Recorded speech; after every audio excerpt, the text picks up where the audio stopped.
Wonder Woman issue 751 sees Diana confronted by her neighbor Nora, a Boston police officer who looks to arrest her. Diana says that the gun she is pointing at her can't hurt her, asking why she's under arrest. Nora says the police department placed her as Diana's neighbor, and her and Cheetah just destroyed half of the seaport, one of the many battles which has had a price. On top of that, Diana's place in Virginia is now a murder scene, with Nora wondering if the literal god thought she could just move town and no one would notice her coming in. Nora tells her that she's there to protect Boston from Diana, and she's got one day to assess if she can live there safely, and she's got a court order to enforce it. However, Diana says that that's not needed. She will let Nora assess her, since she wants to build trust and there's nothing to fear from her. Suddenly, lightning strikes outside, getting Nora to question why there is lightning in winter. Etta soon contacts Diana, who talks about the weather as she and her crew are arriving in Boston. Taking Nora with her, Diana goes to meet Etta and her Triple S team, helping set up emergency aid shelters since the storm that's rolling in is dangerous. As Wonder Woman unloads the supplies, Etta and Nora talk about Triple S and how Etta found the organization after losing Argus to Leviathan and finding hope in rebuilding Diablo Verde after a hurricane. She knows what people need most in an emergency, which is site support and sustenance, the Triple S's. Nora thinks that with Diana there, danger isn't really far behind, but Etta seems protective of her, which she is. She wants Nora to watch her and help Diana as she aids some people stranded off a broken pier by the sea. As Diana holds up the pier, Nora directs the people off, leading them to safety. Lightning strikes nearby and Diana knows it's unearthly as she tells Nora that she's coming back. Nora knows that they can both do more to help Triple S, and since that's the case, Diana wants her to meet her at the north end of the port since someone is breaking into a building and looting. Inside, two men are looting a bar, but they are stopped by Wonder Woman and Nora, who recognizes the logo the men wear on their heads as that of the Sons of Liberty. The three men break out their guns, firing on the women, but Wonder Woman deflects them, telling the worried Nora that she will be deflecting the bullets into the concrete pavement, not any of the men. Nora takes out three of the men with her jujitsu,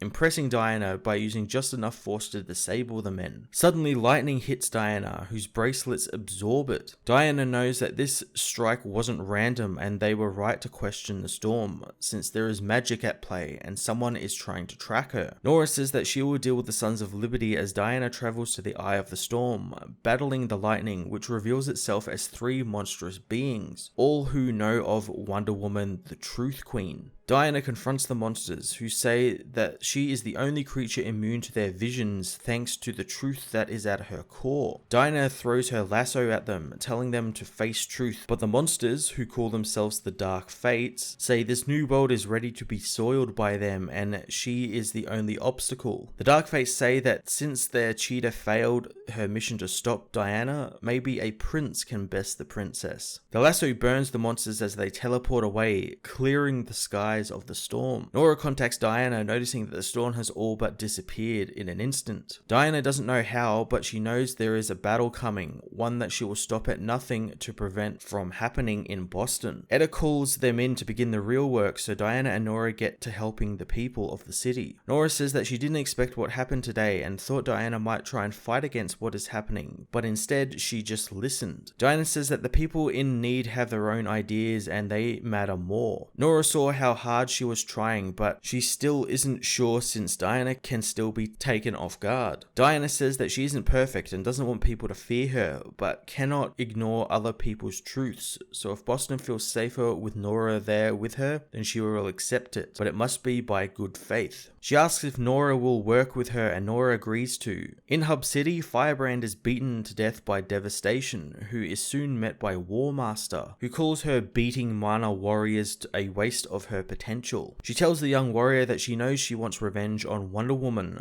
so why doesn't the woman become one of her horsemen so they can ride thunder against the hero? In Boston, Wonder Woman begins unpacking her home, putting her metamorphic magic sphere on the wall, knowing Dionysus would be proud of her. She tries to use it to summon Donna Troy's sphere, but there is no answer on her end, and she knows she hasn't been in the present world as of late, hoping that she can catch up with Donna soon and become more involved in her life. Diana gets to unpacking her boxes, finding Etta has left her a Triple S uniform, something she is proud to wear. Turning the TV on, she learns of breaking news of a violent bar fight that occurred involving the Iron Maiden, who on the video footage kills a man, demanding to know what the day and year is. Wonder Woman issue 751 begun a cool new story that saddles Diana with not just a new city, but a new partner. I enjoy how Diana has now got oversight over her, even though she obviously doesn't really need it, since she's always doing her best to help everyone, and I'm guessing that's where they're going to be going with Nora, where she learns that Diana is really doing the right thing and isn't a terrible detriment to the city of Boston. The character growth shown here in regards to her learning to listen to the people in trouble was really fantastic. And again, Steve Orlando has been doing some great stuff with the character. While I haven't been reviewing the book, I have been keeping up with it, and I've been enjoying stuff he's been doing in the book. I'm excited for this new story and the villains Diana's status quo shift here brings to her. I'm going to give this issue an 8.5 out of 10.